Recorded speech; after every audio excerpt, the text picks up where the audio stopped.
እንደገና ሁላችሁንም በጌታ በኢየሱስ ክርስቶስ ስም እንኳን ደህና መጣችሁ እላለሁ።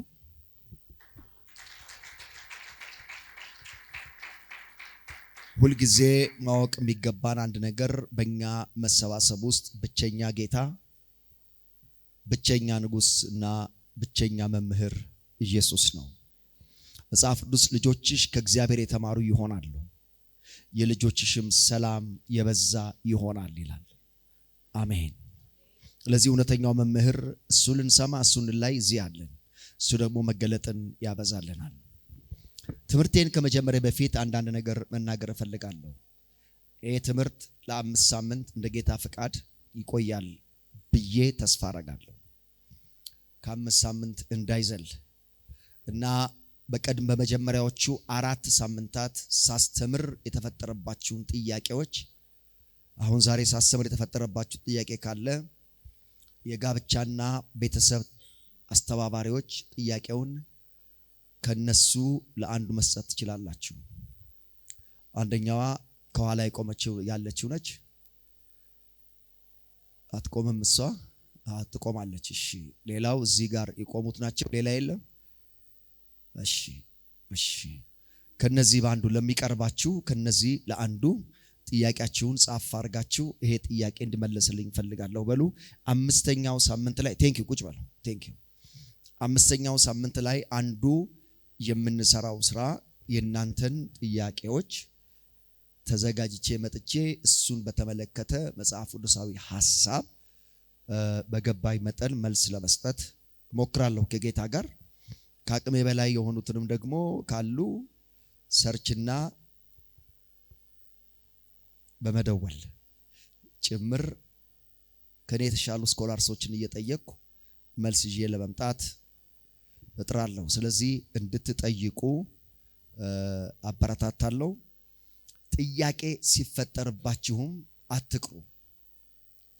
ጥያቄ ተፈጥረባችሁ ከቀራችሁ መናፍቅ ነው የምትሆኑት።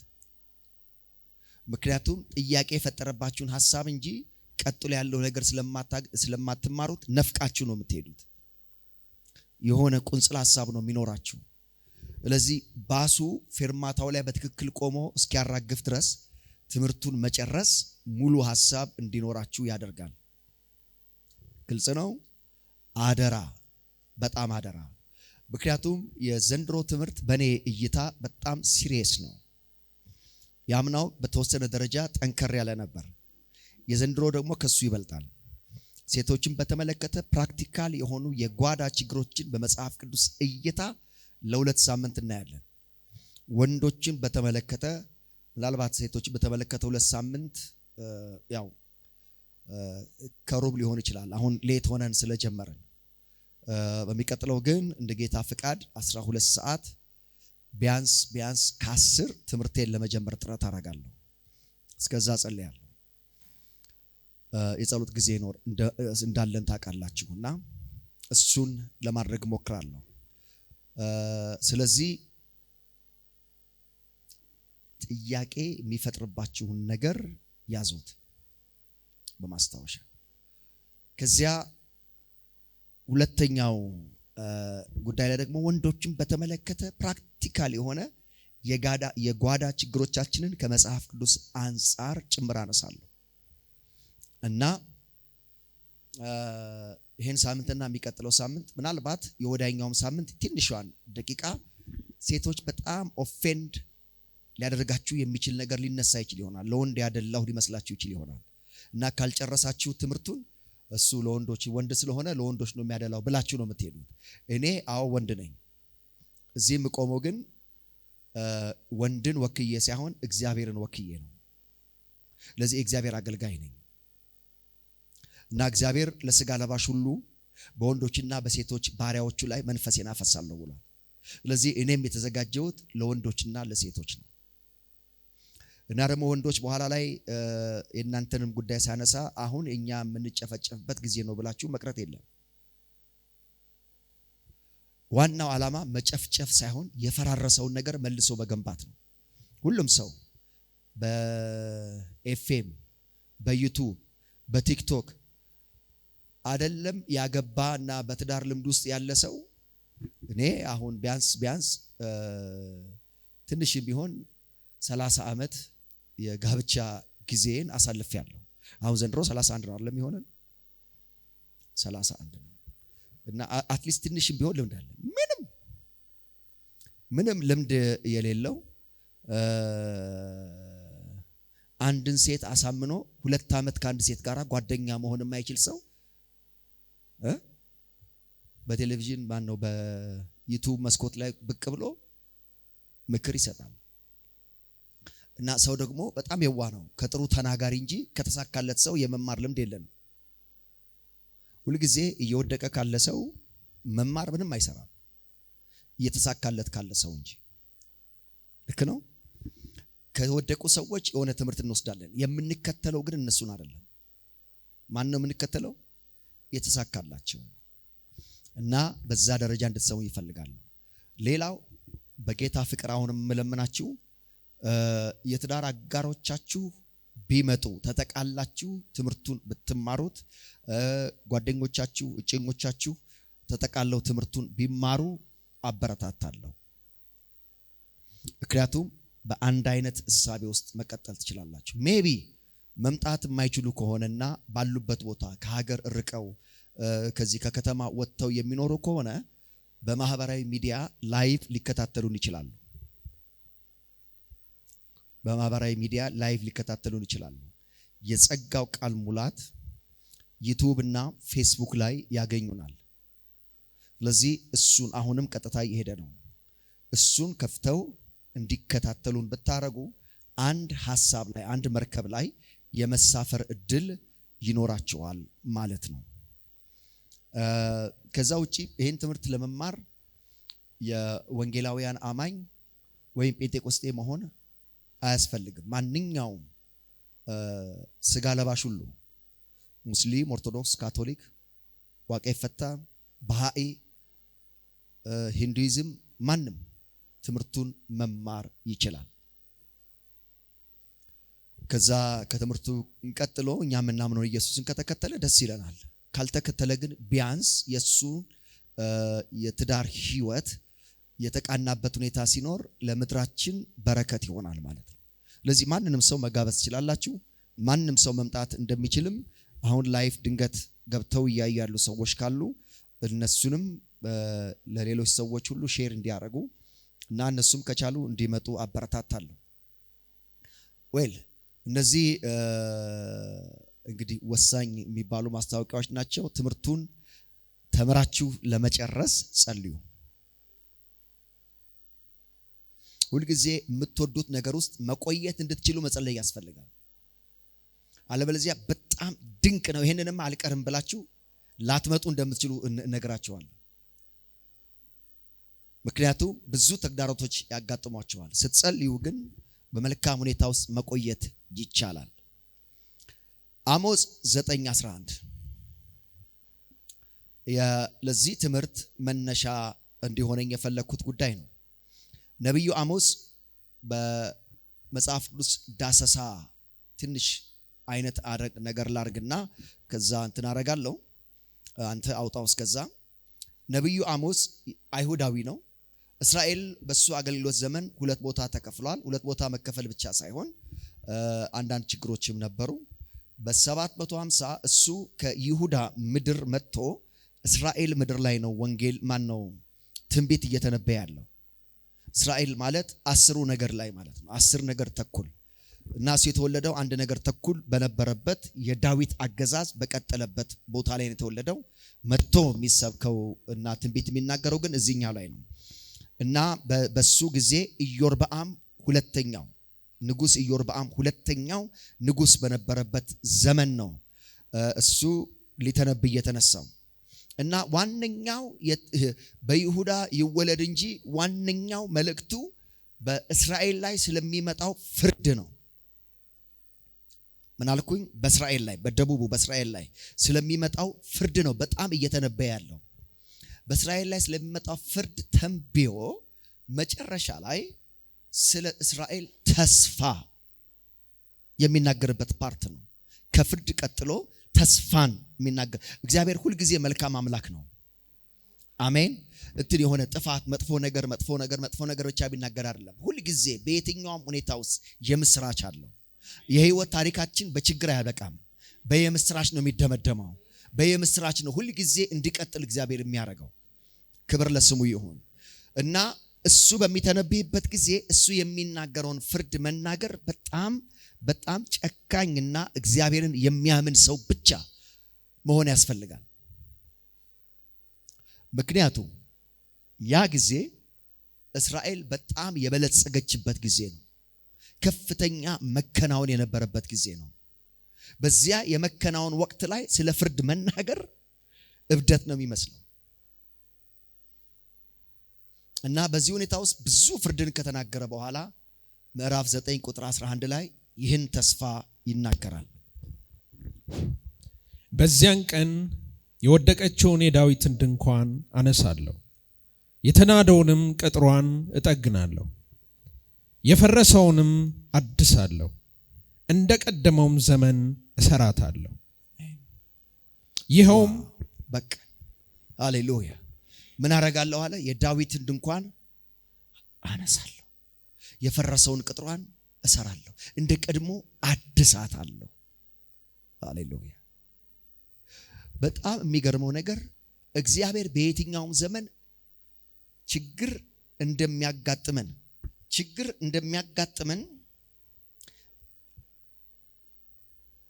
ያልተናገረበት ጊዜ የለም። ወይም በሌላ አባባል ችግር የለም ብሎ አያውቅም እግዚአብሔር። ወይም ደግሞ ችግር አያገኛችሁም። እዚህ ምድር ላይ ሁልጊዜ ችግር አለ። እዚህ ምድር ላይ ተስፋው ችግር አልባ ህይወት መኖር ሳይሆን፣ ተግዳሮት አልባ ህይወት መኖር ሳይሆን የማሸነፍ እድል ማግኘት ነው። አሜን። ለእያንዳንዱ ሁኔታ የማምለጥና የመታደስ የመፈወስና ድል የማድረግ ተስፋና አብሮነትን ማግኘት ነው። ችግር የሌለው ዓለም ገና እንጠብቃለን። ለቅሶ የሌለው ጨለማ የሌለው ዓለም። እዚህ ግን ችግሮች አሉ። አሁን እየተናገረ ያለበት ችግር፣ ውድቀት፣ መፈራረስ የዳዊት ድንኳን ነው የሚለው። የዳዊት ድንኳን ሁለት አንድምታዎች አሉት። ለነሱ የሰጣቸው የዳዊት ድንኳን ብሎ የሰጣቸው ምሳሌያዊ አባባል ይሁን እንጂ የዳዊት ስርወ መንግስትን ያሳያል። የዳዊት አገዛዝን ያሳያል። በዚህ ወቅት ደግሞ የዳዊት አገዛዝ ችግር ውስጥ ገብቷል።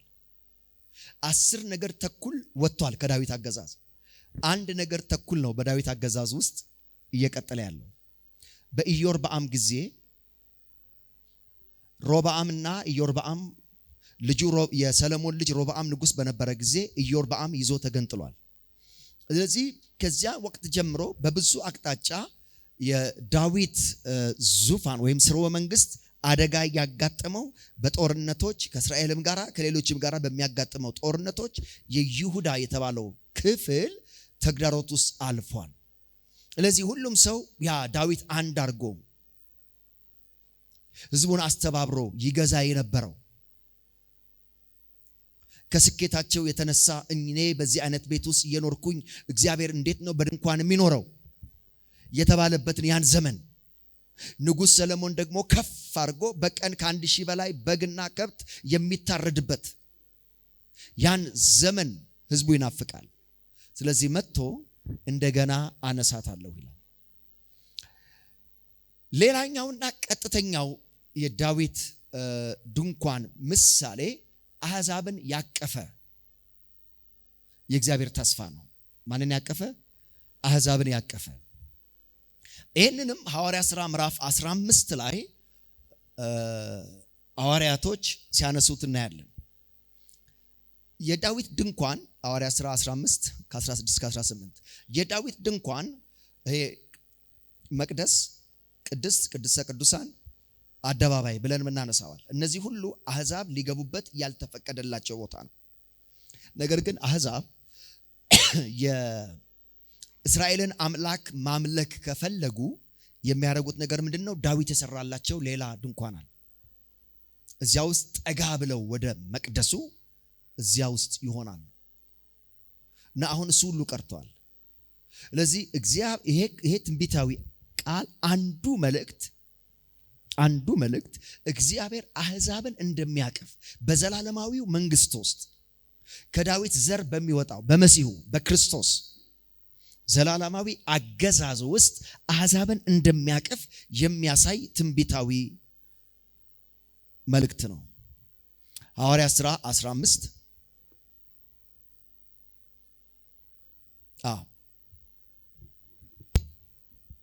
ከዚህ በኋላ የቀሩት ሰዎችና በስሜ የተጠሩት አሕዛብ ሁሉ ጌታን ይፈልጉ ዘንድ እመለሳለሁ፣ የወደቀችውንም የዳዊትን ድንኳን እንደገና እሰራታለሁ፣ ፍራሿንም እንደገና እሰራታለሁ፣ እንደገናም አቆማታለሁ ይላል ይህን የሚያደርግ ጌታ። ከጥንት ጀምሮ ስራው ሁሉ በእግዚአብሔር ዘንድ የታወቀ ነው። ስለዚህ ከአሕዛብ ወደ እግዚአብሔር የዞሩትን እንዳናስቸግራቸው፣ ነገር ግን ከጣዖት ርኩሰትና ይላል። አያችሁ፣ አሁን ይሄ ትንቢት አሕዛብ መመለሳቸውን አሕዛብ መምጣታቸውን የሚያሳይ ትንቢት ነው። ማን መምጣታቸውን?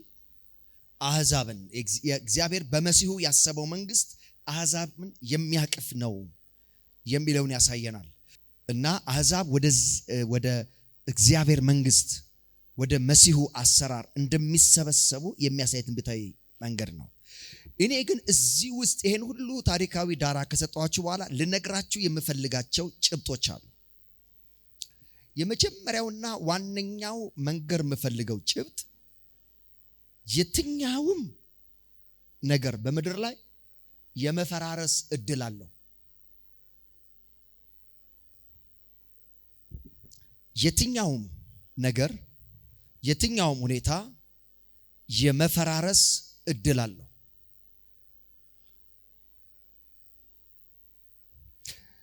ከዚህ ውስጥ ለምሳሌ አንዱ የተነሳው የዳዊት መንግስት ነው።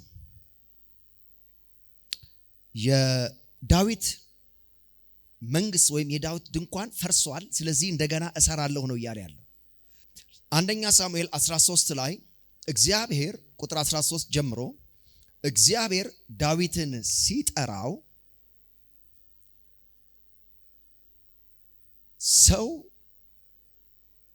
አንደኛ ሳሙኤል 16 13 እና 14 ስንት አልኩኝ? ልክ ነው። መጀመሪያ 13 ነው ያልኩት። 13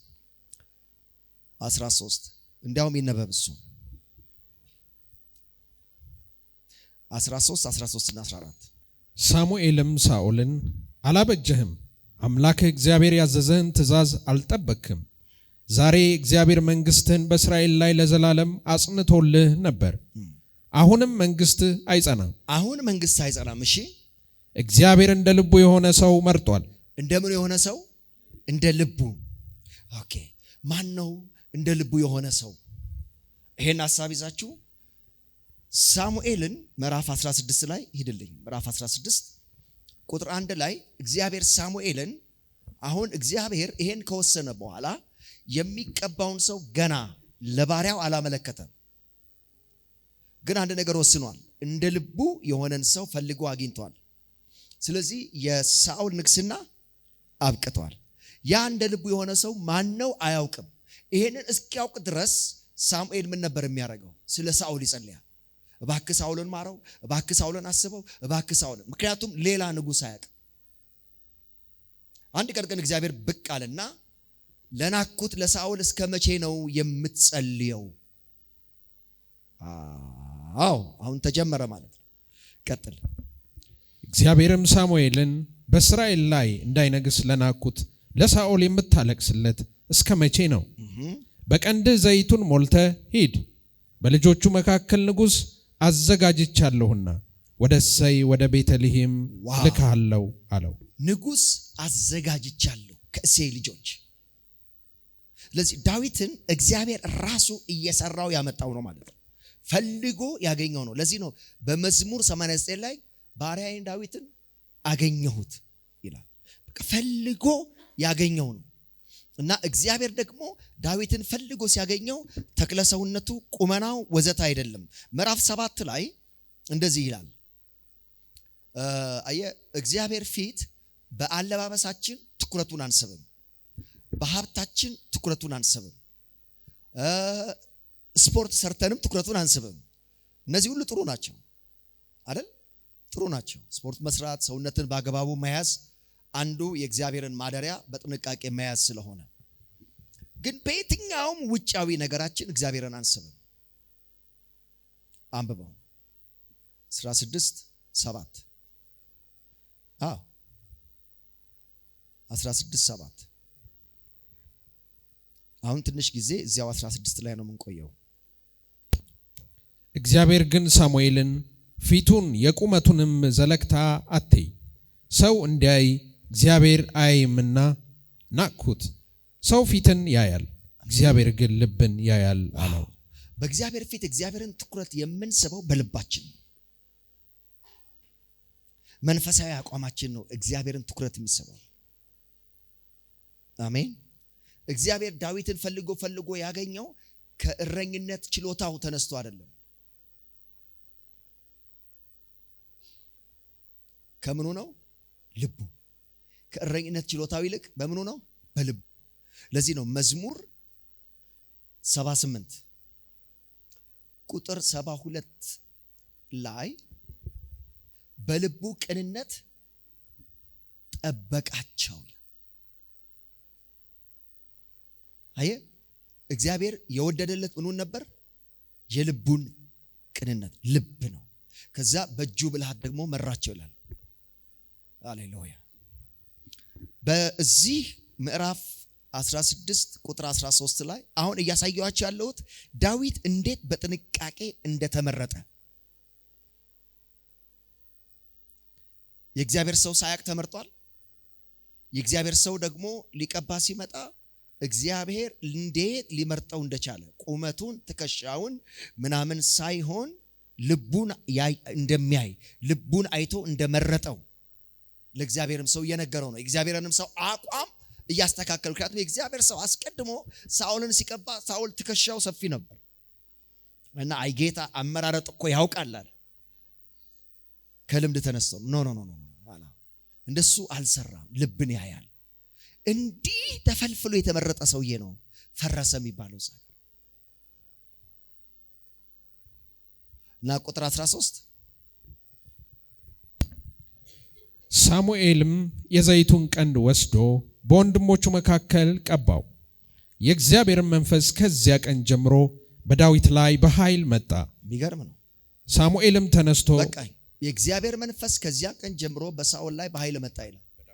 ማን ይቅርታ፣ በዳዊት ላይ። ይሄ ሰውዬ የእግዚአብሔር መንፈስ ከዚያን ጊዜ ጀምሮ አብሮት ነበረ የተባለው ሰውዬ መንግስት ወይም የሱ ድንኳን ፈራረሰ ይለናል። ስለዚህ ምንም አይነት ተቋም የመፍረስ እድል አለ፣ ጋብቻን ጭምር የመፈራረስ እድል ካለው ፈጽሞ እንዳይጠፋ እንዴት እናድሰው ነው የዚህ ትምህርት ዓላማ። ዳዊት በመዝሙር 89 ቁጥር 20 እስከ 24 ባሪያዬን ዳዊትን አገኘሁት፣ ቅዱሱንም ቅባት ቀባሁት አይደል? የአመጽም ልጅ ክፋትን አይጨምርበትም እና ያን ያክል ከጠላቶቹ የመጠበቅ ኪዳን ገብቶለት፣ ግን የዳዊት ስርወ መንግስት ፈራረሰ ይለናል። የዳዊት ድንኳን ፈራረሰ ይለናል። መዝሙር 89 ከ20 እስከ 24። ይሄ ብቻ አይደለም። እግዚአብሔር በሁለተኛ ሳሙኤል 7 ከ12 እስከ 16 ቤትህንና መንግስትን በፊቴ ለዘላለም አልጥልም ብሎ ቃል ገብቶለታል። ሁለተኛ ሳሙኤል 7 ከ12 እስከ 16 ቤትህንና መንግስትን ለዘላለም ከፊቴ አልጥልም ብሏል እና ከዳዊት ቤት ምህረትን አላርቅም፣ ከልጆቹም ምህረትን አላርቅም፣ ከልጆችህ ምህረቴን አላርቅም። የሳኦልን ቤት እንደጣልኩት አንተን ግን ሳኦልን ከፊቴ እንደጣልኩት አንተን ግን አልጥልህም። አሁን እንደዚህ ሲባል በቃ ምንም ቢያደርግ ምን የሳኦል ማነው የዳዊት ንግስና የጸና ነው የሚመስለው። ኖ አይደለም። የመፈራረስ እድል አጋጥሞታል። ይሄን ሁሉ ነገር እያነሳ ያለሁት ብዙ ሰዎች በምድር ላይ ፍጹም ትዳርን ይጠብቃሉ። እና ፍጹም ትዳርን ጠብቃችሁ ወደ ጋብቻ የምትገቡ ከሆነ አሳራችሁን ትበላላችሁ። ሃሌሉያ። በደንብ እስኪ በቃችሁ ድረስ የመከራን ጥግ ታያላችሁ። መልአክ ነው ብላችሁ ያገባችሁት ሰውዬ ሰይጣን ራሱ የሚቀናበት ሰው እስኪ መስላችሁ ድረስ ትቸገራላችሁ። በእውነት እንደ እርግብ ድምጿ የሚያምር ባለዜማ እና ውብ ሴት ለስላሳ ነች ያላችኋት ሴት ጃርት እንኳን ያን ያህል እሾክ ያላት እስከማይመስል ድረስ ትሆንባችኋለች። አበቃ ያለ አለ ማወቅ ያስፈልጋል። በደንብ ማወቅ አለብን።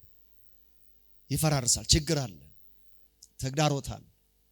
እና አንዳንድ ሰው አግብቶ እነዚህን ችግሮች ሲያይ አይፈልግም። በጓሮ በር ነው የሚወጣው፣ በመስኮት ዘለው ነው የሚወጣው። ምክንያቱም የሚጠብቀው የሚዘምርበትን ሃሌሉያ ያለ በልሳን የሚጸልይበትን የሚያዜምበትን ሚስቴ ደነሽ ምናምን ሲል አይ ምናምን እያለችው በቃ ሃሌሉያ። አንዳንድ ጊዜ በቃ ሲያጎርሳት እሷ ስታጎርሰው ደግሞ ምን ታየህ ስትለው በኢየሱስ ስም ይባላል እንዴ ይላል። እዛው ለራስህ ብላ እንትን ልታወፍረኝ ነው እንዴ ስትለው አላሰበም ለማወፈር እሱ ፍቅር ለመግለጥ ነው እንዴ እንደሱ አለ።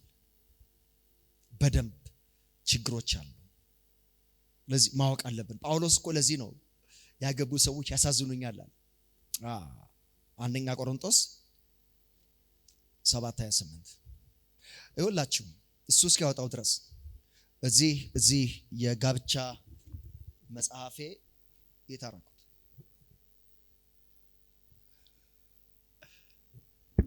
እዚህ ላይ አስቀምጨዋለሁ። መግቢያ ላይ በካምብሪጅ ዩኒቨርሲቲ የተጠና ጥናት ነው እና እዚያ ህትመት ላይ ያለ እዚህ መጽሐፍ ላይ ያለ አንድ ሐሳብ በኢትዮጵያ ውስጥ የማወራው ኢትዮጵያ ነው፣ አውሮፓ አይደለም፣ አሜሪካ አይደለም። በኢትዮጵያ ውስጥ ከተፈጸሙ ህጋዊ ጋብቻዎች ህግ በሚያውቀው ሁኔታ የጸኑ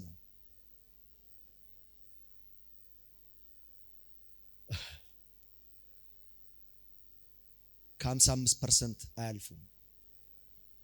45% በላይ በ30 ዓመት ሂደት ውስጥ በፍቺ ያልቃል። በ30 ዓመት የጋብቻ አላያችሁም? አሁን ፈቶ ምን ሊሆን ነው? በዚህ በርጅናው አብሮ ቢኖሩ በመጦሪያ ጊዜያቸው ብላችሁ የምትሏቸው የተፋቱ ሰዎች አታውቁ? ያ በቃ እነሱ አንዳንዶቹ ከ30 በላይ ሄደው ነው እንግዲህ 40 ምንም ደርሰው ነው። በ30 ዓመት ውስጥ 45% ጋብቻ በፍቺ ያከትማል። ከዚያ ውስጥ ደግሞ 28% በመጀመሪያዎቹ 5 ዓመታት በተጋቡ በ5 ዓመታት በሰርጉ ማግስት የተጣሉትን ጅምር በ5 ዓመታት ውስጥ በተጋቡ በ5 ዓመት ውስጥ ጋብቻው በፍቺ ያከትማል። እያልኩ ያለሁት ወደድንም ጠላንም የማህበራዊ ቀውስ ችግር ውስጥ ነን።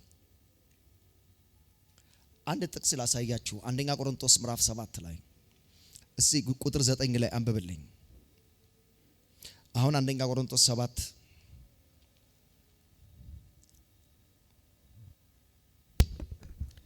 ነገር ግን በምኞት ከመቃጠል መጋባት ይሻላልና እሺ ራሳቸውን መግዛት ባይችሉ ያግቡ። ቀጥለው ሚስትም ከባሏ አትለያይ። ይቅርታ 12 ላይ ሄድልኝ። ሌሎችንም እኔ እላለሁ ጌታም አይደለም፣ ከወንድሞች ወገን ያላመነች ሚስት ያለችው ቢኖር እርሷም ከእርሱ ጋር ልትቀመጥ ብትስማማ አይተዋት። ያላመነ ባል ያላት ሚስትም ብትኖር ይህ ከእርሷ ጋር ሊቀመጥ ቢስማማ አትተወው። ያላመነ ባል በሚስቱ ተቀድሷልና ያላመነችም ሚስት በባሏ ተቀድሳለች ካለ በኋላ ስሙታው። አለዚያ ልጆቻችሁ ርኩሳን ናቸው። የወላጆች ቅዱስነት የልጆችን ቅድስና ያመጣል። የወላጆች ብልሽት የልጆችን ብልሽት ያመጣል።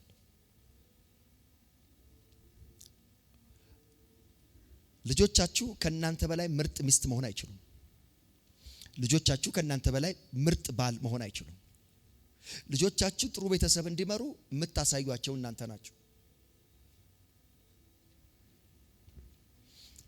ስለዚህ ምንድነው ይሄ ክፍል የሚለን? ልጆቻችሁ የተቀደሱ ናቸው፣ አለበለዚያ ግን እርኩሳን ናቸው። የወላጆች ተጽዕኖ ለልጆች ያለው ቅድስና የሚለው ቃል ድረስ ተገቢያቸው እስኪሆን መጥተዋል። እመኑኝ፣ እናትና አባት አንድ ሲሆኑ ወደ ልጆች የሚሮጡ ክፉ ነገሮች ሁሉ ይከለከላሉ። እናትና አባት ደግሞ መከፋፈል ሲኖር ልጆች ላይ ያልተገቡ ነገሮች ይለቀቃሉ። ለዚህ የናንተ የመንፈስ የአካልና የልብ አንድነት የልጆችን በረከት ያመጣል። መለያየት ደግሞ እንደዚያው እርግማን ፍሎ እንዲያደርግ ያደርጋል። እና እንደገና ልጆቻችሁ ቲኔጀርስ ሆነው በራሳቸው መወሰን የሚችሉ እድሜ ላይ ሲደርሱ ያን እርግማን ለመስበርና የእግዚአብሔርን ፊት ለመመለስ ሌላ የማያውቁት እነሱ ያልሰሩት ትግል ውስጥ ይገባል።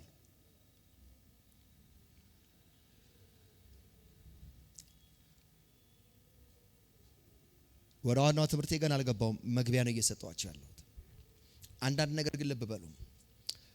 ሚስቶች በጣም ኃይለኛ የሆኑበት ትዳር ውስጥ እና ሚስቶች ቤቱን ያሾሩ ሰውየውን ጨቁኖ የሚኖርበት ትዳር ውስጥ ልጆቻቸው ትዳር አይሳካላቸው። እንዲያውም በአብዛኞቹ ፈትሻችሁ እዩ፣ አያገቡ። በአብዛኞቹ በቃ ቤተሰቡ ባለማግባት ልጆቻቸው ይጠቃሉ። እና እኔ ብዙ ጊዜ ቤተሰብ ውስጥ ያለማግባት ችግር ሲኖር አባትና እናት እንዴት ነበር የሚኖሩ ትላል። እና በአብዛኛው አባቴ ምንም አያውቅም ነው የሚባል። ልጆቹ ነቅተው ሁሉን ነገር አውቀው በነበረው ጊዜ ከሆነ አባት ያለው እሱ ምንም አያውቅም፣ እሷ ነች ኃይለኛ ይላል። እና ብዙ ጊዜ እንደዚህ አይነት ሁኔታ ውስጥ ምንም ብለው ነገር አለ። እኔ ጋሪው ፈረሱን ሲነዳው ይሄ ነው አይደለ? ጋሪ እንደዚህ ነው ብንል ወደዛ መሄድ ካስፈለገ ፈረሱ እዚህ ጋር ሆኖ አይደለ? ጋሪውን የሚስበው ፈረሱ ነው። ግን ሴት የበላይ ሆና ሚስት የበላይ ሆና ኃይለኛ ሆና አግሬሲቭ ሆና ቆዳዋ ወፍራም ሆኖ ድምጿ ወፍራም ሆኖ ቁጡ ሆና ግንባሯ ወፍራም ሆኖ እንደዚህ ያለች የምትኖርበት እሱ ምን ማለት ነው? ጋሪው ከፊት አለ፣ ፈረሱ በኋላ ታስሯል። የት ይሄዳል? እና ብዙ ነገሮች ባለመከናወን ይደመደማሉ።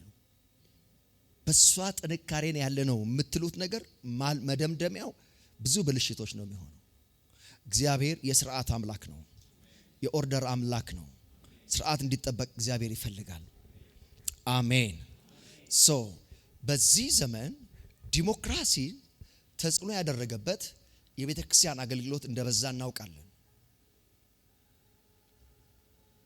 ስለዚህ አንዳንድ የጋብቻ ትምህርቶችን ስሰማ ይሄ ነገር ፌሚኒስት ነው፣ ሌላ ነገር ምንድን ነው እያልኩ እደነቃለሁ። አንዳንድ ትምህርቶች አይሰሩም ብቻ ሳይሆን ትዳርን አያጸኑም። ስለዚህ አላስፈላጊ የተዘሩ ዘሮችን መነቃቀልና መልሰን ማደስ እንደ እግዚአብሔር ቃል መገንባትና ማስተካከል አለብን። የዚህ ትምህርት ሐሳብና ዓላማ ይሄ ነው። ስለዚህ የማትፈለግ ሴት ወይም ደግሞ ለትዳር መፍረስ ለቤት መናጋት ምክንያት የምትሆን ሴት ብለን እናያለን። ለትዳር መፍረስ ወይም ለትዳር መፍረስ ወይም መናጋት ምክንያት የምትሆን ሴት ወይም የማትፈለግ ሴት። በአሁኑም በሚቀጥለውም ሳምንት እነሱ ላይ ትኩረት ሰጥተን እናያለን። ይሄን ነገር ሳወራ አንዳንዶቻችሁ ጓዳችሁን ነው የማወራው፣ አንዳንዶቻችሁ እናንተን ነው የማወራው፣ አንዳንዶቻችሁ በቅርበት የምታውቋቸው ቤተሰቦቻችሁን፣ አከራይ ወይም ተከራይ ወይም የሥጋ ዘመዶቻችሁን ነው የማወራው፣ አክስት፣ አጎት ወይም የጓደኞቻችሁን ቤተሰቦች እና በደንብ በጥንቃቄ እንድትሰሙኝ ከዚያ የወሰዳችሁትና የገነባችሁት። አሁን እንደዚህ አይነት ትምህርት ሳስተምር አንዳንድ ጊዜ ላጤዎቹ የላጤ ትምህርት ነው የሚፈልጉት። አለን የላጤ ትምህርት እናስተምራለን፣ በደንብ ነው የምናስተምረው። ግን የላጤ ትምህርት ከላጤነት እንዴት እንደምትወጡ እንጂ ትዳራችሁ እንዴት እንደምትመሩ አያሳያችሁ። ይሄን ትምህርት በዚህ ጊዜ መማራችሁ እናንተ ውስጥ የተገነቡ አላስፈላጊ ግንባታዎችን ማፍረስ ነው። አንዳንድ ግንባታ አለ እንደዚህ ከዳር ዳር በደንብ ወደ ላይም 4 ሜትር ምናምን አድርገው እንደምንም የቆመ ብሎኬት ነው፣ ብረት የለውም፣ ምን የለውም፣ ተለጥፎ ያለ ብሎኬት እና የሆነ ነገር ሲነካው ይናዳል። እና መሰረት የሌላቸው ግንባታዎችን እናፈርሳለን። ኦሜን ነው፣ አሜን ነው። ዛትስ ዋይ ይጠነክራል። እና በጥንቃቄ መስማት ብቻ ሳይሆን ትምህርቱን መጨረስ፣ ለተከታታይ ሳምንታት መጨረስ ከመሳት ይጠብቃቸዋል። እንኳን ደህና መጣ ወንድማችን የሚደቅሳ። እሺ፣ የመጀመሪያው የማትፈለግ ሴት ኤልዛቤል ነች። ኤልዛቤል መንፈስ ሲባል ብዙ ጊዜ ታውቃላችሁ ሰዎች ምንድን የሚያስቡ? የዝሙት መንፈስ አይደል? የመዳራት መንፈስ ምን ነው ታስቡት እናንተ? አሁን የኤልዛቤል መንፈስ መታው ስትሉ የሆነ ሴተኛ አዳሪነት መንፈስ። እሺ ማን እንደነገረን ባላቅም ፓስተር እየታዲያ ምንድነው? እሺ እንየው ኤልዛቤል ምን አይነት ሴት ነች እናንተ ስታቋት?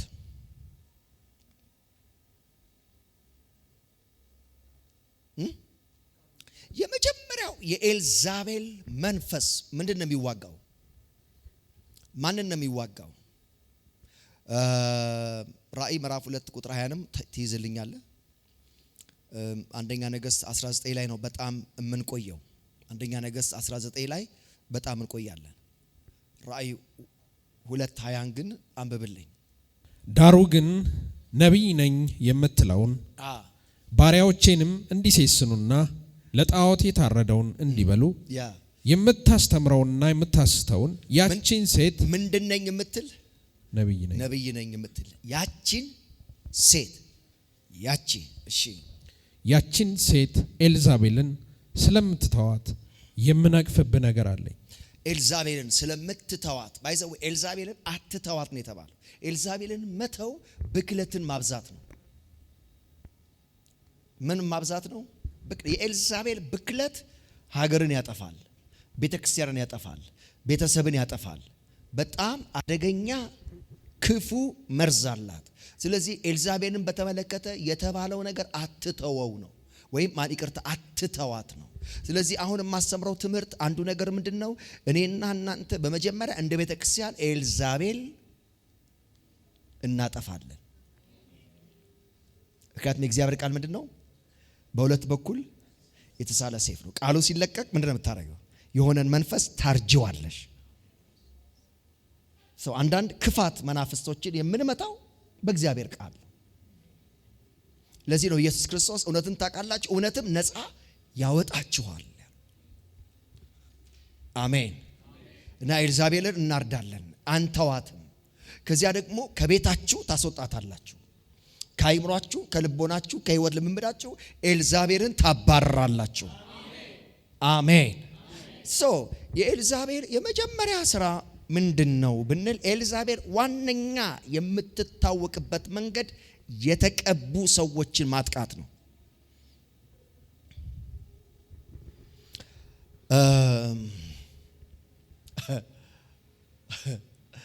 ኤልያስ ትንሽ ሰው ይመስላችኋል? አሁን ብዙ የእግዚአብሔር ሰዎች ሲጸልዩ የኤልያስን ቅባት ብሎ አይደል የሚጸልዩት? አይደለም እንዴ?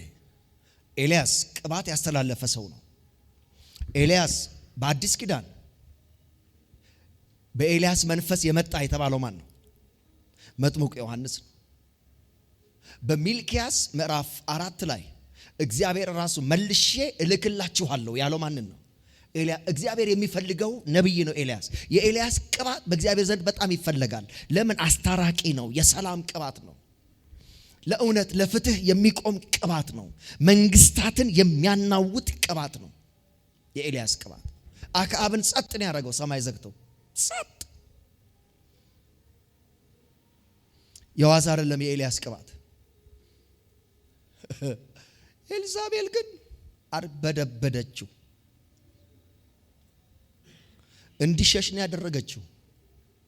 መኖር እንዲጠላ ነው ያደረገችው። ለዚህ አስቡ፣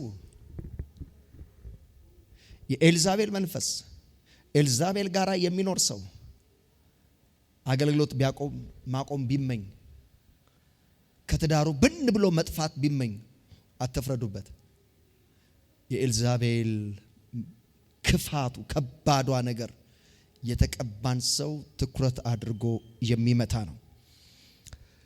ቅባት እሺ፣ የመጀመሪያው ነጥብ ነው እሱ። እሺ፣ እና ኤልዛቤል ብላላል። አንደኛ ሀ ላይ ያላችሁ መሄድ ነው።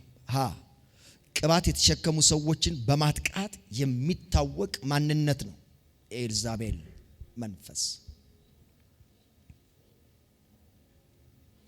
አየ ቅባት በህይወት ላይ እየጨመረ ሲሄድ፣ ለአገልግሎት እየተሰጠ ሲሄድ፣ መንፈሳዊ ነገር ትኩረት እየተሰጠ ስትሄድ ከዚያ ውስጥ ታወጣሃለች። አገልግሎትህን ለመጉዳት፣ ለእግዚአብሔር ያለህን መሰጠት ለመጉዳት ትነሳለች።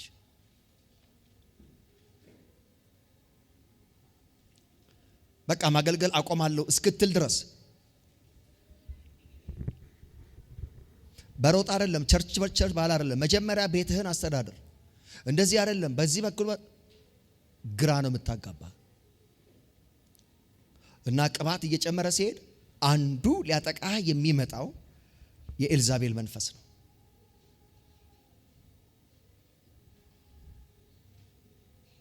ምክንያቱም እሷ መንፈሳዊ ልምድ አላት።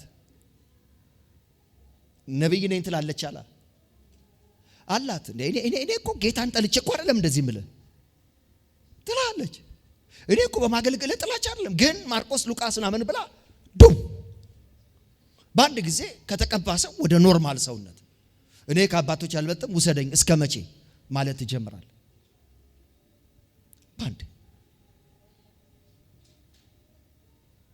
የተመታ ይሁን በጌታ በኢየሱስ ስም። ከእያንዳንዱ ትዳር ከቤተ ክርስቲያናችን ላይ የተመታ ይሁን።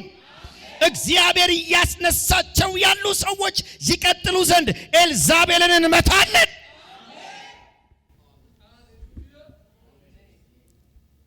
በኢየሱስ ስም እመታለሁ።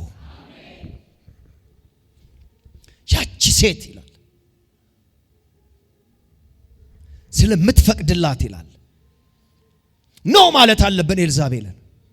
አንዳንድ ጊዜ እንደዚህ አይነት ጉዳይ በጠረጴዛ ዙሪያ የምናወራው ጉዳይ አይደለም፣ በአቋም የምንገለጥበት ጉዳይ ነው። ቀጥታ ፋይት የምናደርገው ጉዳይ ነው።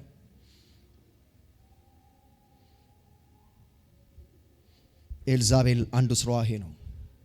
ያቺ ሴት ዛሬ ከዚህ በኢየሱስ ስም አባረርን። አንድ የእግዚአብሔር ሰው በአገልግሎቱ ተስፋ እንዲቆርጥ የምታደርግ መንፈስ ነች።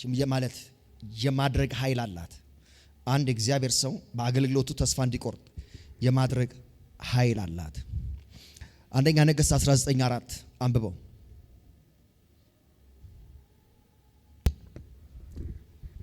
19:4 እርሱም አንድ ቀን የሚያህል መንገድ በምድረ በዳ ሄደ። መጥቶም ከክትክታ ዛፍ በታች ተቀመጠና ይበቃኛል፣ አሁንም አቤቱ እኔ ከአባቶቼ አልበልጥምና ነፍሴን ውሰድ ብሎ እንዲሞት ለመነ። ምን ይለኛል? ይበቃኛል። ኤልዛቤል እስካሁን የለፋሁት ልፋት፣ እስካሁን የሰራሁት ስራ፣ እስካሁን ያደረግኩት ጥረት ይበቃል እንድትል የምታደርግ ሚስት ነች።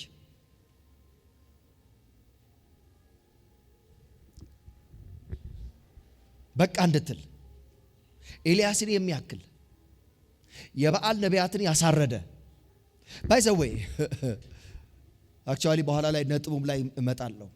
ኤልዛቤል ሁልጊዜ በጣም የምትንቀሳቀሰው አንተ እየጨመርክ ስትሄድ ነው። ቅባት እየጨመረ ስትሄድ ይኸውልህ ኤልያስ ዝናብ አወረደ፣ እሳት አመጣ አይደል? እሳት አመጣ።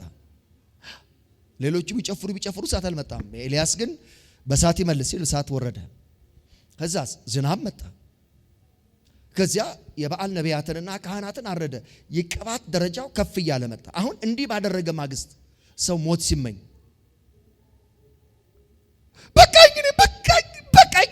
በቃኝ ሲል ድሎቹን እንኳን አጣጥሞ ሳያወራ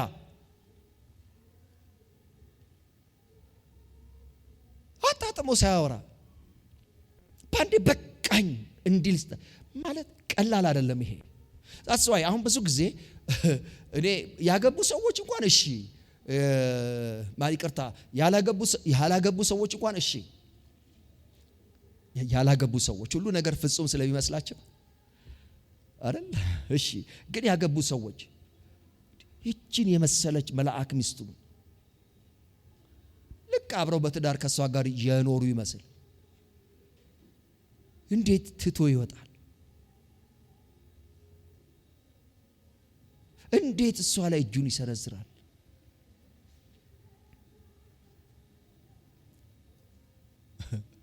በቃኝ አስብላው እኮ ሊሆን ይችላል። ኤልዛቤል እንደሱ ነው የምታደርገው። በቃኝ ብለህ ትሸሻለህ። የበረሃ ኑሮ እንድትኖር የምድረ በዳ ኑሮን እንድትመርጥ በረሃ ለበረሃ እንድትንከራተት ታደርጋለች። ጋራ እኮ ነው የሄደው ሰውየው። ወደ ጫካ እኮ ወደ ተራራ እኮ ነው የሄደው። ከተማን ለቆ ነው የሄደው ያ የተቀባው ሰውዬ። እንደዚህ አይነት ሚስት አትፈለግም። አትልም እንዴ አንተ ዝም ትላለህ? አትፈለግም። ሃሌሉያ። እሺ አምሯ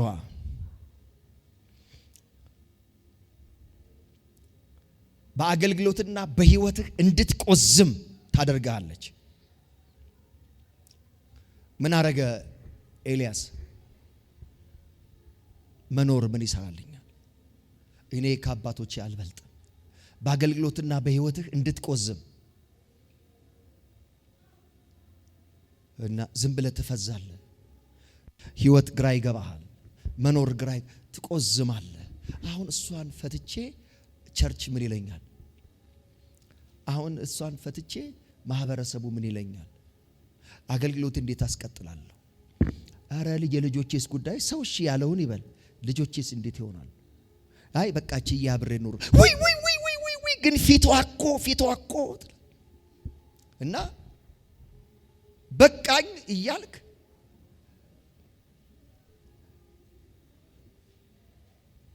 በቁዘማ ውስጥ እንድትቆይ ታረጋለች። አንዳንድ ሰው በእንደዚህ ሐሳብ ተይዞ ቤቤቤ የሚል መኪና ነው ከሐሳቡ ሲጥጥ ብሎ ከነፍሬኑ ከሐሳቡ የሚያነቃው። ኤልዛቤልን በኢየሱስ ስም ከምድራችን ላይ ከቤተ ክርስቲያናችን ላይ ከእያንዳንዳችን ትዳር ላይ በኢየሱስ ስም ነቀልኩኝ።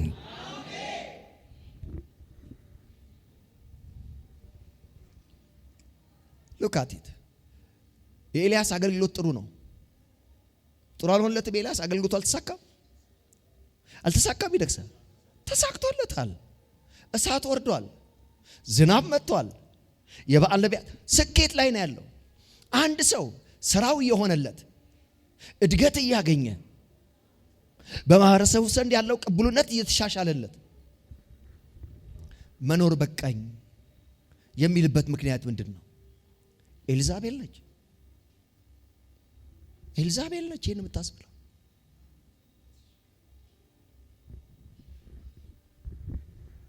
ሴቶች የኤልዛቤል መንፈስና እሳቤ ፖሰስድ እንዳያረጋችሁ ዛሬ ኤልዛቤል ላይ እንድትሰለጥኑ እነግራችኋለሁ። አትፍቀዱላት። ዘረመሏ በእናንተ ውስጥ እንዲኖር አትፍቀዱላት። በሐሳባችሁ ውስጥ እንዲኖር አትፍቀዱላት።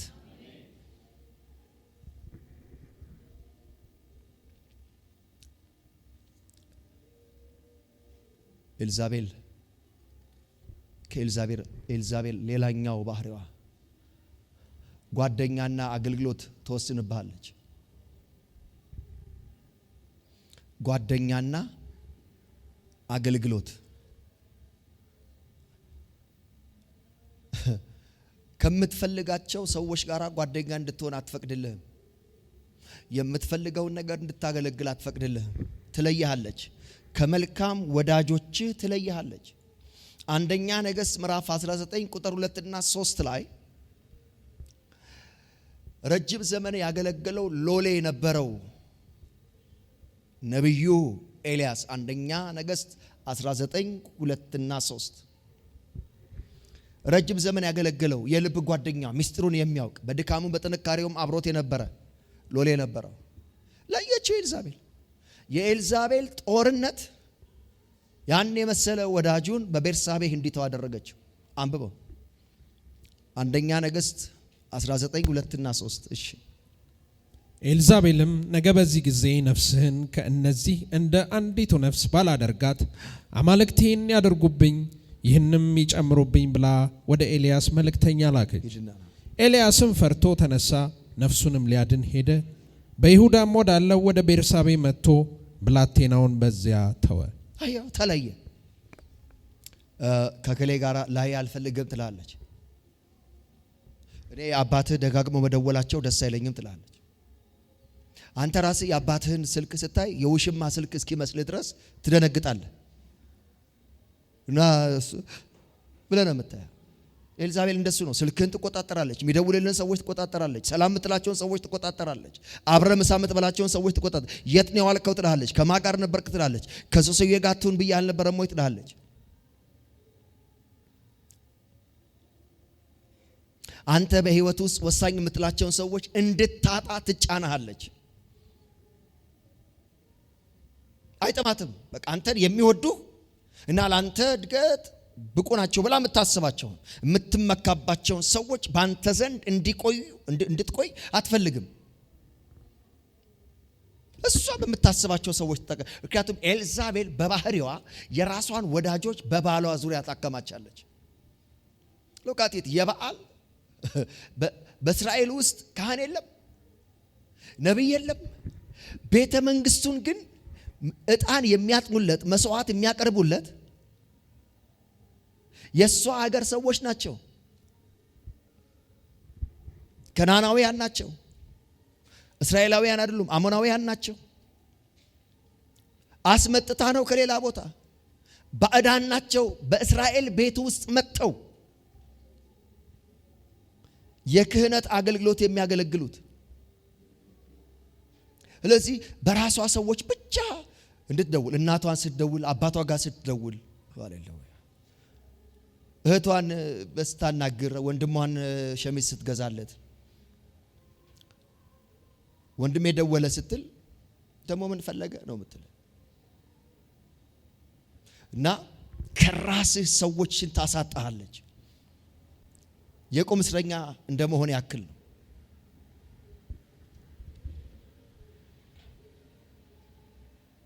የተመታ ይሁን መታ ነው በጌታ በኢየሱስ ስም። ከቤተ ክርስቲያን የኤልዛቤል መንፈስ ከእህቶች ላይ የተነቀለ ይሁን።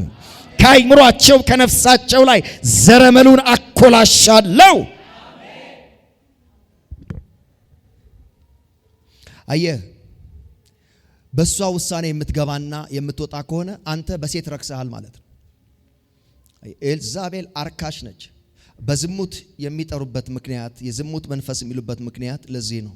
አርካሽ ነች። ማርከስ ማለት ግን ይሄ የግብረ ስጋ ግንኙነት ማድረግ ሳይሆን ከዛ ያልፋል።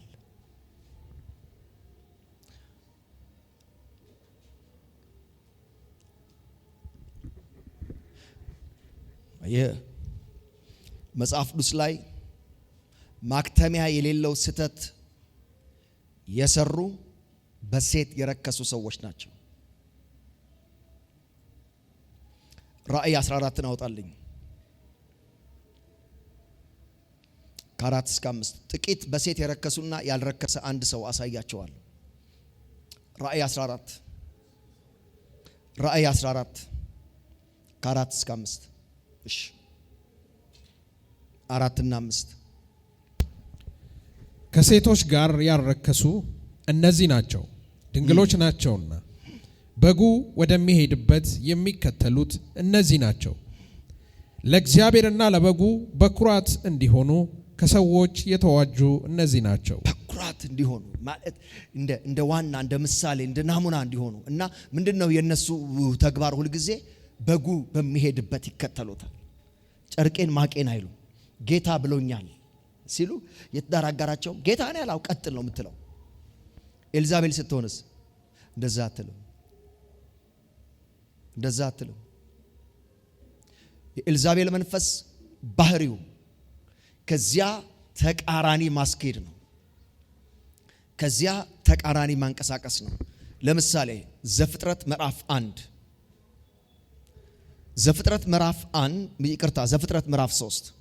ዘፍጥረት ምዕራፍ 3 ላይ አዳምን እናገኘዋለን። ቁጥር 12ን ታነብልኛል። አዳም የማይመለስ በክርስቶስ ኢየሱስ መስዋዕት እስኪሆን ድረስ ያደረሰ ችግርን ወደ ምድር ያመጣው ሚስቱን ሰምቶ ነው። በሔዋን ረክሶ ነው። በሴት መርከስ ማለት ከሴት ጋር ግብረ ሥጋ ግንኙነት ማድረግና ለማድረግ አይደለም። በዚህ አውድ በሴት ሐሳብ መመራት ማለት ነው። አንብበው። አዳምም አለ ከኔ ጋር እንድትሆን የሰጠኸኝ ሴት እርሷ ከዛፉ ሰጠችኝና በላሁ። እሷ ሰጠችኝና በላሁ። ስለዚህ ጳውሎስ ምን ይላል ይሄን ጉዳይ ሲናገር? የተሳሳተችው ማን ነው? የተታለለችው ማን ነች ይላል? ሔዋን ነች፣ አዳም አይደለም ይላል። እባቡ ያታለለው አዳምን አይደለም። ማንን ነው? ሔዋንን ነው። አዳም ግን በሷ ሐሳብ ስር ነው የገባው። በተጽዕኖ ስር ነው የገባው። ጭቅጨቃዋን፣ ንግግሯን፣ ምኗን ከዚያ ጥፋት አመጣ። ሁለተኛ የምናገኘው ሰው የእምነት አባት አብርሃም፣ በሴት የረከሰ አብርሃም። እግዚአብሔር አብርሃምን ዘርህ እንዳሸዋ ዘርህ እንደ ሰማይ ከዋክብት ብሎታል። ዘፍጥረት 16 ከ2 እስከ 4 አንብብልኝ።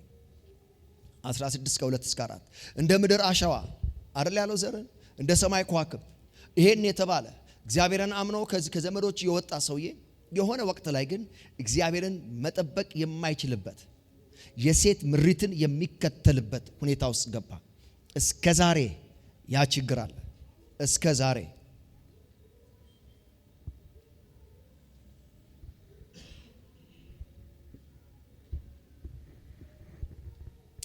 አንዳንድ ጊዜ ሴቶች በጣም ድንቅ የሆነ ሐሳብ ያመጣሉ።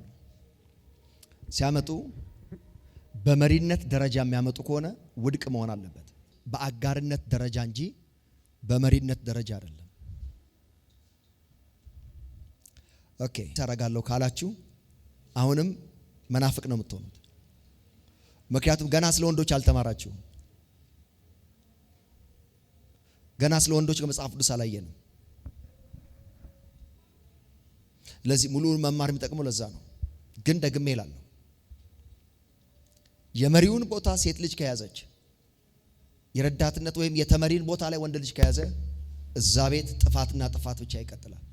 ለቅጽበት ወንበርህን የሰጠህ ጊዜ ዘላቂ ጥፋትን ታመጣለህ። እኔ አይደለሁም። ይሄው ማነብላችሁ ጥቅስ ሁሉ ይሄን ያሳየናል። አንብብልኝ።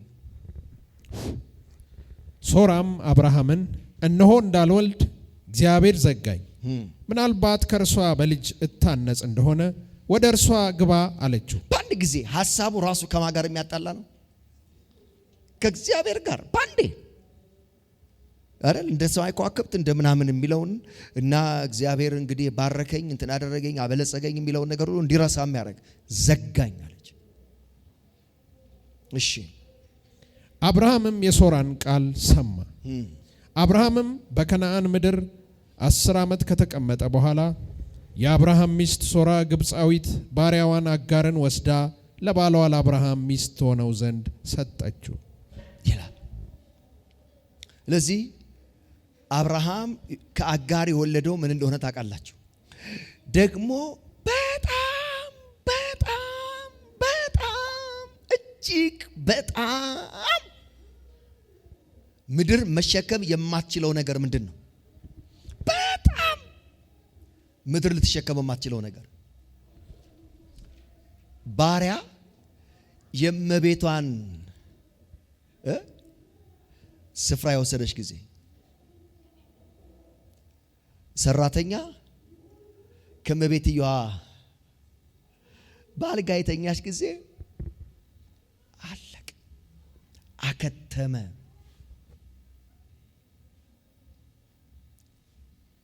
ይህን ክፍል እስቲ አንብበው ቀጥለው።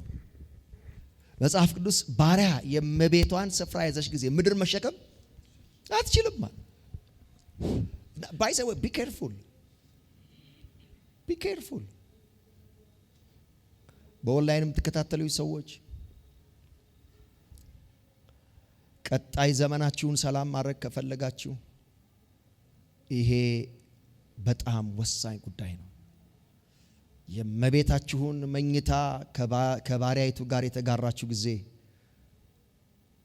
እድሜ ልካችሁን ስትረግሙ ራሳችሁን ትኖራላችሁ። እርሱም ወደ አጋር ገባ፣ አረገዘችም። እንዳረገዘችም ባየች ጊዜ እመቤቷን በዓይኗ አቃለለች። እስቲ ዋንቺ እንዴት እንዳየቻት ልክ እንዳረገዘች ስታቅ ሳራን የምታይበትን ነገር ይሁን ነይ እግሬን ጠቢ ሳጥላት ትቀራለች ብለሽ የግልብጥ ነው ያየቻት።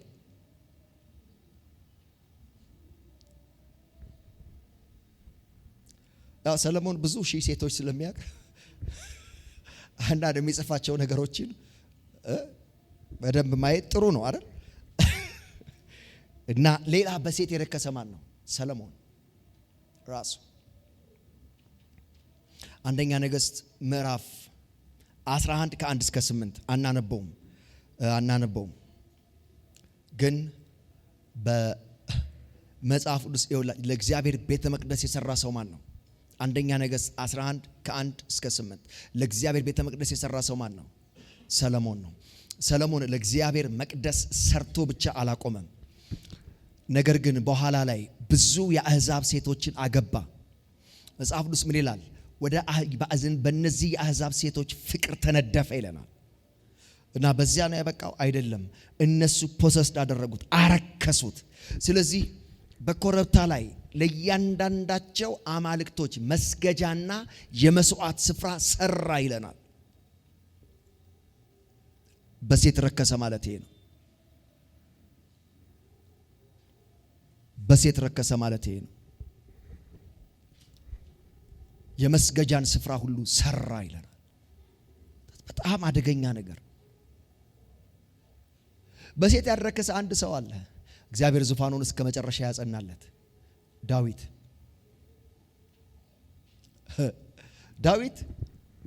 አሁን ትንሽ እንደሚምታታባችሁ አውቃለሁ። ምክንያቱም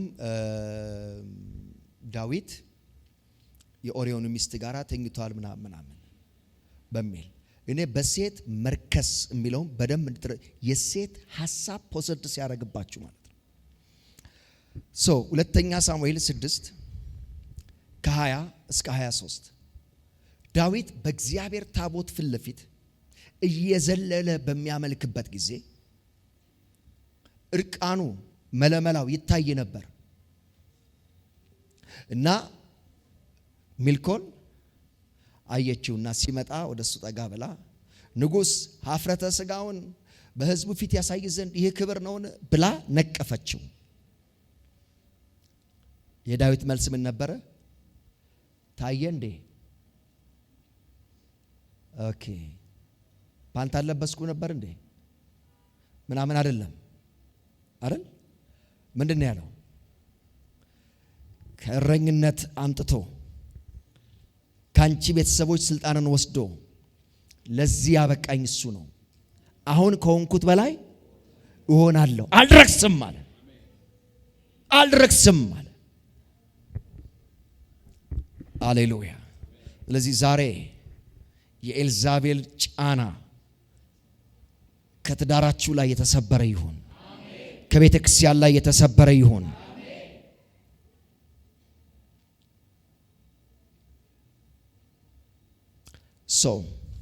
ተጽዕኖቿ ብዙ ናቸው። አንዲትን ሴት እናንሳና እንደምድም ለዛሬ እናሳድረዋለን። አንስተን ደካማ የወሲብ ፍላጎት ያላት ወይም ቸልተኛ ሴት ለትዳር ማትፈልግ። አንዳንድ ወንዶች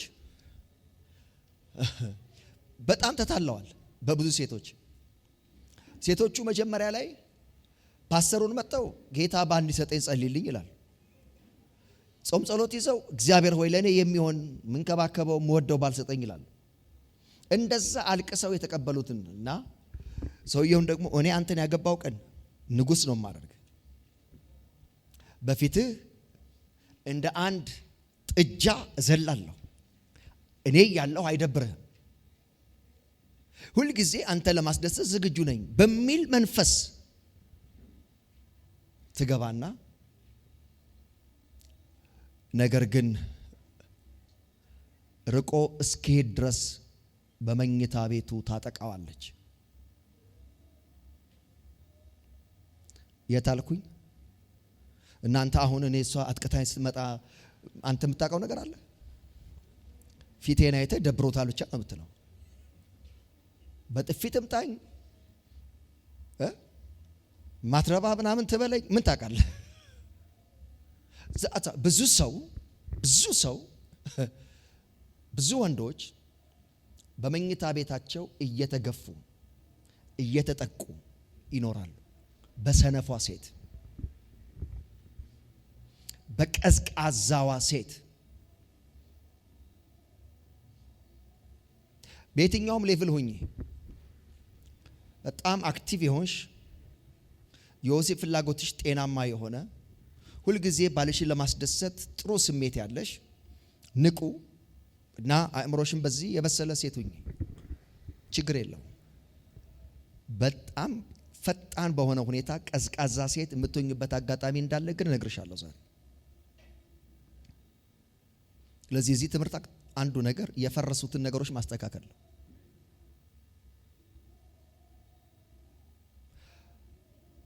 ወሲብ ለባሏ እንደምትነፍገው ሴት ባሏን ለመግደል የወሰነች ጨካኝ ሴት የለች። ወሲብ የደም ዝውውርን ያስተካክላል። በሰውነታችን ውስጥ ያሉትን ንጥረ ነገር ሰውነታችን መልካም የሆኑ ንጥረ ነገሮችን መልሶ የማምረት አቅም እንዲኖር ያደርጋል። ምክንያቱም በወሲብ ጊዜ ብዙ ነገሮች ስለሚቃጠሉ ፈጣሪ ይሆናል ሰውነታችን። ከዚህ የተነሳ ሁል ጊዜ ፍሬሽነት፣ ትኩስነት፣ አዲስነት፣ ለጋነት ይሰማናል።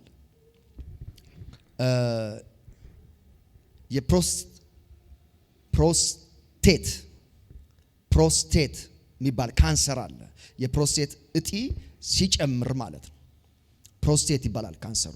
ብዙ ወንዶችን የሚያጠቃ ካንሰር ነው። ስፔሻሊ ደግሞ ከ50 ዓመት በላይ የሆኑ ወንዶችን እና ይሄ ካንሰር በከፍተኛ ሁኔታ በ30% ደረጃ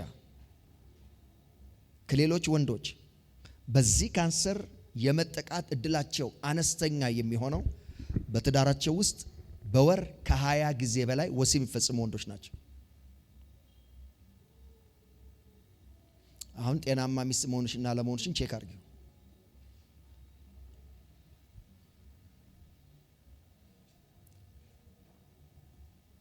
በደንብ ስሙኝ። በወር ከ20 ጊዜ በላይ ወሲብ የሚፈጽሙ ወንዶች በፕሮስቴት እጢ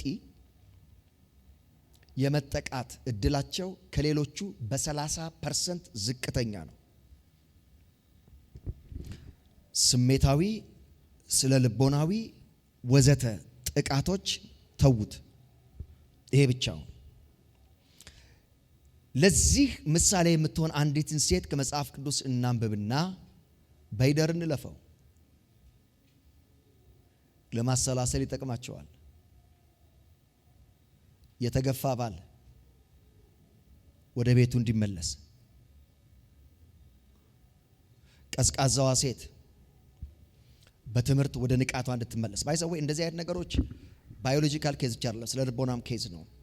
የአስተሳሰብ ችግር፣ የባህል ተጽዕኖ ብዙ ናቸው ፍርስራሾቹ። እና አውጣው አንደኛ ይቅርታ መኃልየ ምዕራፍ 5 በጣም አሁን የጠላሁት ነገር ስጪኝ ሰጠችው። ምንም የምትሰጡን ነገር የለም የኛ ነው። ያ ምንም የምትሰጡን ነገር የለም ምንም። እና በዚህ ጉዳይ ላይ ወንጀል ነው የምትሰሩት። እንደምንፈልገው ማትሆኑ ከሆነ ወንጀል እየሰራችሁ ነው። ምክንያቱም በገዛ ስጋዋ ላይ መብት የላትም ይላል አይደል? የሚገባውን ታደርግለት ይላል አንደኛ ቆሮንቶስ ምዕራፍ 7። እኔ ማወራው በጥቅስ ነው። ስለዚህ የሚገባውን አለማድረግ ሉቃቲት የቀዝቃዛ ሴት ባል ስትሆን ወሲብ የምታገኘው በልመና ነው፣ በልምምጥ ነው። እንዴት ነው ጥሩ ሙድ ላይ ነሽ ምናምን ትላታል። ለወሲብ የእሷ ሙድ አያስፈልግም። ውሳኔ ነው መወሰን ያለበት። በቃ ይሄን አቋም ነው መያዝ ያለባት እንጂ በሙድ መምጣትና በሙድ አለመምጣት ኖ የያዝነው ኮንትራት አይደለም፣ ኪዳን ነው።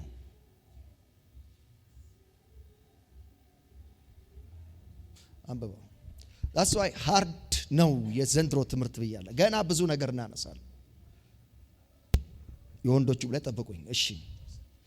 ከሁለት ጀምረው it's okay። እኔ ነቅቻለሁ፣ ልቤ ግን ነቅቷል።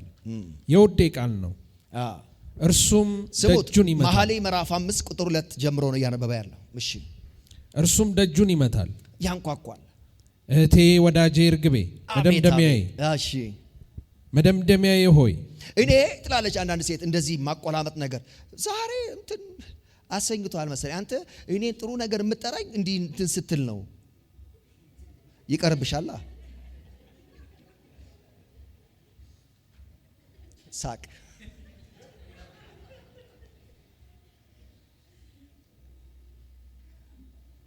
ገና የቀዝቃዛዋ ይሄ እንኳን ሰበብ አላት። ቀጥለው መደምደሚያዬ ሆይ በራሴ ጠል በቆንዳ ላይም የሌሊት ነጠብጣብ ሞልቶበታልና ክፈችልኝ። ሰውየው ጢም ብሏል። የወሲብ ፍላጎቱ በቃ ሞልቷል አለ። ጢም ብሏል እና አውቃለች። ሉቃት አንዳንድ ሴቶች ባላቸው ገና ሻወር ሲወስድ ዛሬ ብለው በጊዜ ሄደው ለጥ ወይ ደግሞ ግንባራቸውን እስር አለበለዚያ ደግሞ ሃሌሉያ ቻፓፓፓፓፓ ያለነው ያጣጣላ የተመታ ይሆን።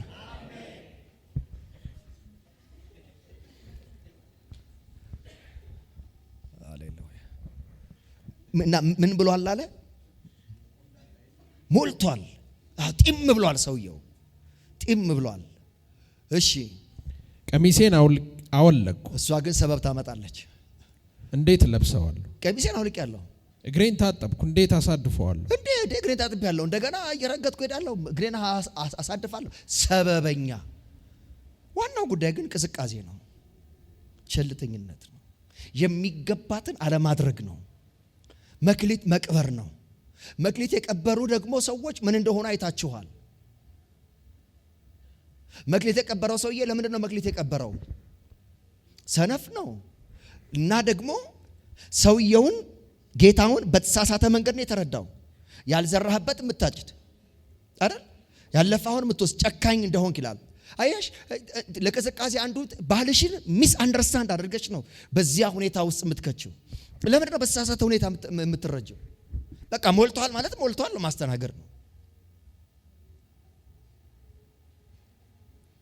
ሰበብ ታመጣለች። ውዴ እጁን በቀዳዳ ሰደደ፣ ሞከረ። እሱ ጥረት አደረገ። አሁን የሚችለውን ያህል ነካካት እንደማለት ነው። በአካል ስናመጣው የሆነ ቦታ ነካካት፣ ፓክጅን አለችው እንደማለት ነው። እሺ አንጀቴም ስለ እርሱ ታወከ። ግን አሁን ረፍዷል በጣም። እሷ ስትነሳ እሷ ፈቃደኛ ስትሆን በጣም ሌት ነች። ለዚህ ነው በዲሞክራሲ እሳቤ አላሰብራችሁ የሚያልኩት። ፍቃዷን ጠብቀ፣ ፍቃዷን ተከትለ፣ ፍቃዷን አይተ፣ ፍቃዷን ይሄ በፍቃድ ሳይሆን በውሳኔ የምንሄድበት ነው። ፍቃዳችንን እኔ ላንቺ ለዘላለም ሰጥቻለሁ ለሚስቴ ሚስቴ ደግሞ ለአንዴና ለዘላለም ፍቃዷን ሰጥታኛለች። በቃ አሁን የእሷ ፍቃድ ይባል ነገር የለም።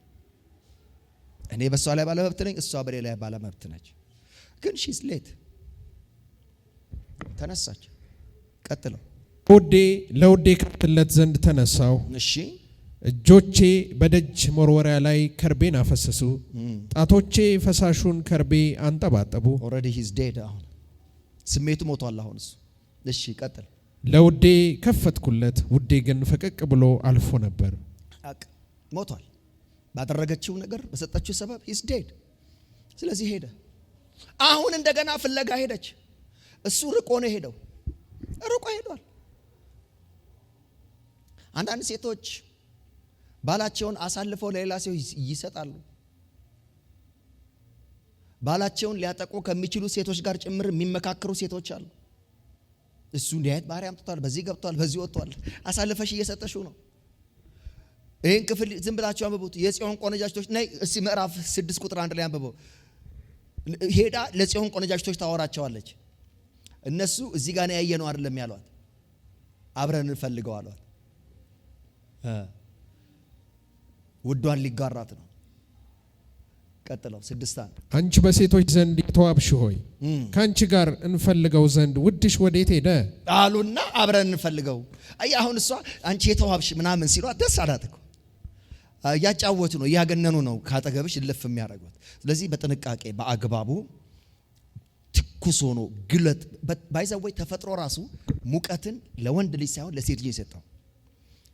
አሁን እዚህ ቁጭ ብለን ሁላችንም የሴት ልጅ ገላ ከወንድ ልጅ በላይ ሙቅ ነው። እዚህ ሁላችሁ ይህ ተፈጥሮ እንደሱ ነው።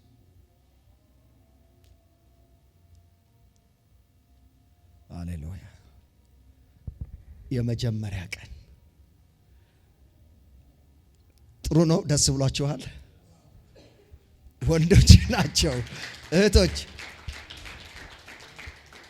ችግር አለ ባንቺ?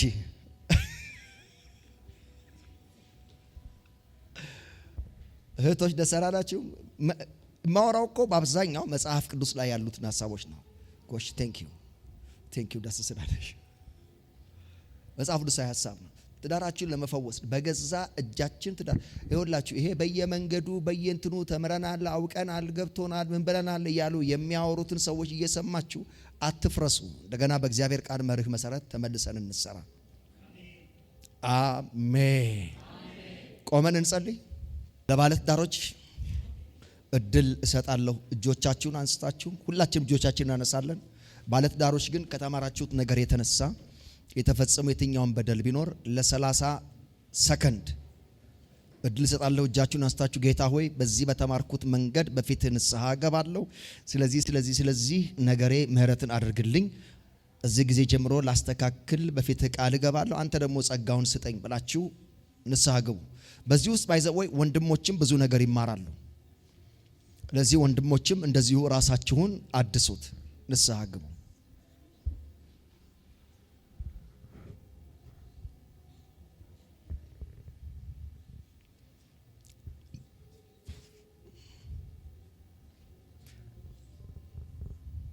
እጆቻችንን እናነሳለን፣ ከኔ ጋር እንላለን። ውድ ሰማያዊ አባቴ ስለ ቃልህ አመሰግናለሁ።